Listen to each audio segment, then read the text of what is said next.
गया स्पीच देने के लिए, अंग्रेजों ने बुलाया।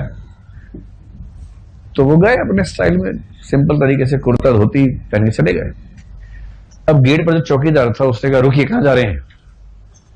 उन्होंने समझाया कि देखो मुझे ही अंदर भाषण देना है। बोले ऐसे बहुत आते हैं भाषण देने वाले, तो मैं भी दे सकता हूं अंदर भाषण। भाव ऐसे भाषण देना है।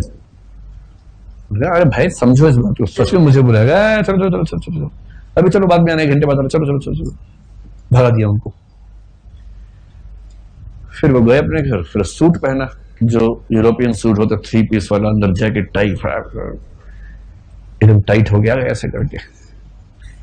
उसके बाद वही चौकीदार पहचान नहीं पाया, सर आइए।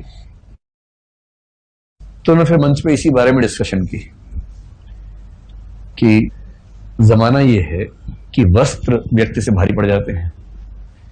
यही कहते हैं कि विवेकानंद के साथ अमेरिका में हो, जब शिकागो गए हुए थे उस समय, तो शाम को अपने सामान्य वेशभूषा में घूम रहे थे, शायद हमने बात की इस बारे में कभी ना।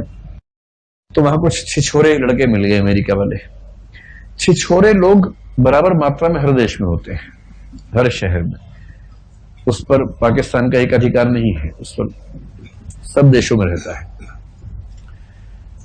तो ये चोगा वोगा पहन गए थे, वो अपना वही जीन्स में टाइट करके घूम रहे थे। इनको देख के हंसने लगे, कुछ बात होने लगी। तो इनको मौका मिला तो उन्होंने एक वाक्य में डायलॉग ऐसा मारा कि बेचारे घबरा गए। तो उन्होंने कहा कि देखो यार, you are from a country where tailor makes a man gentle and I am from a country where character makes a man gentle. Dialogue है, एग्जैक्टली वैसा मारा होगा या नहीं मारा होगा पता नहीं, ऐसा कहते हैं कि ऐसा कहा गया कि तुम एक ऐसे देश से हो जहां दर्जी व्यक्ति को भद्र बनाता है, और मैं ऐसे देश से हूं जहां चरित्र व्यक्ति को भद्र बनाता है। यहां भी कितना बनाते हैं हम जानते हैं, लेकिन वो नहीं जानते थे, तो उनके ऊपर असर पड़ गया ठीक ठाक। तो अगर आपको लगता हो कि आधुनिक होने का संबंध कपड़ों से है तो उसको दिमाग से निकाल दीजिए। ऐसे बहुत लोग हैं, मतलब आश्चर्य होता है कई बार, मैंने ऐसे कुछ लोगों को देखा है। आप देख लेंगे तो 27वीं सदी के लगते हैं, 21वें की भी नहीं। अब हेयर स्टाइल देखिए, स्पाइक वाइक, सड़क चौराहा बालों के अंदर, एक बाल में कुंडल पहन रखा है, एक में नहीं पहना है, 2 ठुड्डी में लगा रखे है कुंडल। और गैजेट के ऐसे शौकीन है, ये गैजेट वो गैजेट, ये कर देंगे वो कर देंगे, ये ऐप वो ऐप, हर चीज उनको आती है। और कान में वो टंगा रहता है हमेशा ईयरफोन, एक कान से फोन कहीं और है, बात यहां चल रही है। लगता है कि रोबोटिक एज का आदमी है, साइबरनेटिक ऑर्गेनिज्म लगता है देखने में, साइबॉर्ग जिसको बोलते हैं ना, साइबॉर्ग। और कपड़े भी वैसे हैं, एकदम एकदम आधुनिक तरह के कपड़े हैं। अंग्रेजी ऐसी धारा प्रवाह बोलते हैं कि घबराहट हो जाती है सुन के ही। और ये भी कि थर्स्टी क्रॉस सुना रहे हैं या कुछ और कर रहे हैं, असली वाले इंग्लिश बोलते हैं। अब उनसे बात करके लगता है कि यार ये किस जमाने का आदमी और हम किस जमाने के आदमी।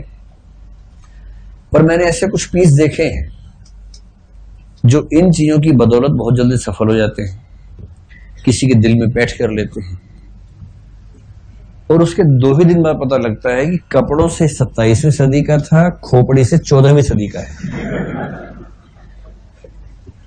ऐसे बहुत बड़े बड़े पीस पाए जाते हैं, ध्यान रखिएगा। आपका समय है चयन करने का, दिव्या की तरह कीजिएगा। इन चक्रों में नहीं पड़ना है कि कैसे कपड़े हैं, कैसी स्पाइक्स हैं, कैसे कुंडल पहन रखे कान में, वो सब काम नहीं आता।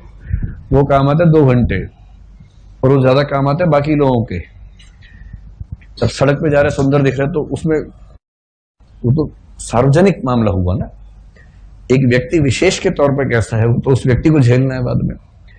इतने नीच, इतने सामंत किस्म के लोग हैं, इस होलिये के बाद भी अगर उनकी पत्नी किसी और से फोन पे बात कर ले अपने दोस्त से, इसी बात से उनको क्या हो जाता है, चेचक हो जाती है। मतलब मैं बोल रहा 10 लग जाते हैं, लेकिन मुझे लगा वो थोड़ा शोभा नहीं दे रहा, तो चेचक ज्यादा ठीक रहेगा, इसलिए मैंने चेचक बोल दिया। ऐसे ऐसे लोग हैं। तो पहली बात जो समझनी है, क्योंकि ये चीज जीवन में बहुत काम आएगी, आधुनिकता का संबंध वेशभूषा से, भाषा से नहीं, खोपड़ी से है। आधुनिकता एक दृष्टिकोण है, नजरिया है।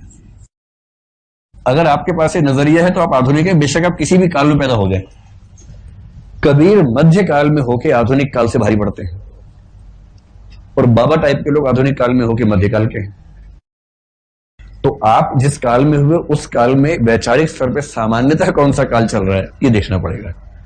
कबीर को ध्यान रखना, मैं बार बार कह रहा हूं, पूरे हिंदी साहित्य के 1000 वर्षों में कबीर जैसा जिंदा दिल आदमी पैदा नहीं हुआ, इतना आधुनिक, इतना तार्किक व्यक्ति पैदा नहीं हुआ। उसको पढ़ेंगे तो दिमाग घूम जाता है, इतना तार्किक आदमी।